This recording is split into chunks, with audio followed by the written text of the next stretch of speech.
Friends, recent గా Chennai love story movie అయితే చూసాను. మూవీ అయితే చాలా అంటే చాలా బాగుంది. ఇంకా మన స్టోరీ విషయానికి వచ్చామంటే ఈ స్టోరీ ఫస్ట్ హాఫ్ అయితే చాలా కామెడీగా చాలా బాగా అనిపించింది. బట్ కొన్ని సీన్స్ దగ్గర అయితే కొంచెం ఎమోషనల్ గా కూడా అనిపించింది. అమ్మాయి ఫస్ట్ లవ్ ఫెయిల్ అయినందుకు తన డిప్రెషన్ లో ఉన్నప్పుడు మన హీరో మీద తను కోప్పడుతూ ఉండడం ఇవంతా చూసి కొంచెం ఎమోషనల్ అనిపించింది అనమాట. బట్ మూవీ అయితే చాలా బాగుంది.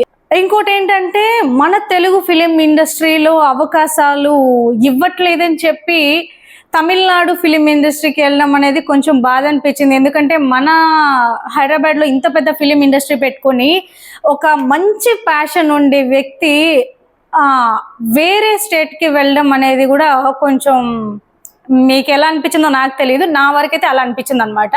అది నిజమే అని చెప్పాలి. ఎందుకంటే మన తెలుగు ఫిలిం ఇండస్ట్రీలో అవకాశాల కోసం చాలా అమ్మాయిలు అయితే చాలా రకాలుగా ఇబ్బందులు పడితే గానీ హీరోయిన్స్ అయితే అవ్వలేరు అనమాట. ఒక క్యారెక్టర్ అనేది రాదనమాట. బట్ అబ్బాయిలకి ఏంటనేది కూడా ఈ మూవీని చూసి అర్థమవుతుంది. ఎంత మంచి కంటెంట్ ఉన్నా కూడా మనకి రికమెండేషన్ ఉండాలి, మనీ ఉండాలి. ఇవి రెండు లేకపోతే నీ దగ్గర కంటెంట్ ఉన్నా కూడా వేస్ట్ అనమాట. సో వేరే స్టేట్ వాళ్ళు ఏం చేస్తారు, మన దగ్గర కంటెంట్ ఉంటే నీకు మనీ ఉందా లేదా, అసలు నువ్వేంటి, ఎక్కడ నీ బ్యాక్గ్రౌండ్ ఏంటి, ఇవన్నీ వాళ్ళకి అవసరం లేదు. నీ దగ్గర టాలెంట్ ఉందా, నేను నీకు హెల్ప్ చేస్తాను అన్నట్టు ఈ స్టోరీలో చూపించారనమాట. నాకైతే ఆ ఒక్కటి బాగా నచ్చింది.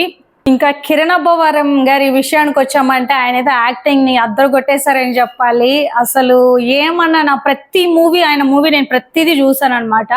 ప్రతి ఒక్క మూవీలో చాలా నేచురల్ గా యాక్టింగ్ చేసే హీరో అనమాట కిరణ్ అబ్బవరం గారు అయితే. సో చాలా బాగా అనిపించింది ఆయన యాక్టింగ్ అయితే ఇంకా నెక్స్ట్ లెవెల్. ఇంకా గౌరీ గారి యాక్టింగ్ అయితే ఒక సీన్ ఉంటది మనకి, స్టీవెన్ అంటే కిరణ్ అబ్బవరం గారు ఆ క్యారెక్టర్ లో స్టీవెన్ క్యారెక్టర్ లో ఉన్నప్పుడు చనిపోతారు కదా. అంటే వాళ్ళ మ్యారేజ్ ఫిక్స్ అయిపోతుంది, వెళ్ళే టైంలో ఒక యాక్సిడెంట్ లో ఆయన చనిపోతాడు కదా. చనిపోయిన తర్వాత తన సమాధి దగ్గరికి వెళ్ళి ఆ వర్షంలో ఫుల్ గా డ్రింక్ చేసి తన మీద ఉన్న లవ్ ని ఎక్స్ప్రెస్ చేస్తూ మాట్లాడుతూ ఉంటదండి. అదైతే చాలా ఎమోషనల్ అనిపించింది. చాలా బాగా కూడా కనెక్ట్ అయింది అనమాట. మంచిగా అయితే తీశారు. ఆమె యాక్టింగ్ కూడా అసలు సూపర్. అసలు ఈ మూవీ వచ్చేసి మాక్సిమం ఫ్యామిలీస్ కి నచ్చకపోవచ్చు అనమాట. ఆ మూవీ బాగా ఇన్వాల్వ్ అయి చూస్తే గానీ ఆ మూవీ అర్థం కాదు.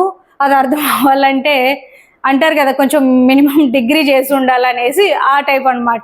ఇప్పుడు ఓల్డ్ వాళ్ళు ఫ్యామిలీస్ చూసారనుకోండి ఆ మూవీ, మన లాస్ట్ జనరేషన్ వాళ్ళు అంటే మన అమ్మ వాళ్ళు కావచ్చు, మన నానమ్మ వాళ్ళు, ఈ టైప్ అనమాట. వీళ్ళంతా ఏమనుకుంటారు, అమ్మాయి ఫస్ట్ లవర్ని వదిలేసింది, ఇంకొకటి తగులుకునింది, వాడిని వదిలేసింది, వీడొచ్చాడు, వాడు చచ్చిపోయేకాడికి మళ్ళీ వీడొచ్చాడు కదా, వీడిని తగులుకుంది అంటారు. బట్ అది ఫ్యాక్ట్ అనమాట, అది నిజమే. అలా అనుకుంటారు. వాళ్ళకి ఆ స్టోరీ అర్థం కాదు. కానీ అక్కడ తను ఏం హింట్ ఇస్తున్నాడు, ఆత్మగా నేను చనిపోయిన తర్వాత ఆత్మగా నేను ఏమీ చేయలేను, నీ తోడుంటానేమో కానీ నీకు కష్టాలలో నేను ఆదుకోలేను కదా అనేది ఒక క్లారిటీ అయితే ఇచ్చారనమాట. అది ఫ్యామిలీస్ అంటే చాలా ఓల్డ్ వాళ్ళకైతే అస్సలు అర్థం కాదు ఆ మూవీ.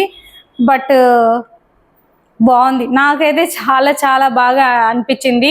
రిలీజ్ అయిన ఫస్ట్ డే వెళ్ళడానికి అయితే నేను చాలా ట్రై చేశాను. బట్ ఎక్కడో సీట్స్ అనేది దొరికేదనమాట, చాలా ఫుల్ అయిపోయాయి. సో మొత్తానికి ఈసారి కూడా కిరణ్ అబ్బవరం గారు అయితే హిట్ కొట్టేశారనమాట. So all the best Kiran Abbavaram గారు. మీరు ఇలానే మంచి మూవీస్, ఇంకా బెస్ట్ మూవీస్ చేయాలని మనస్ఫూర్తిగా కోరుకుంటున్నాను. All the best once again.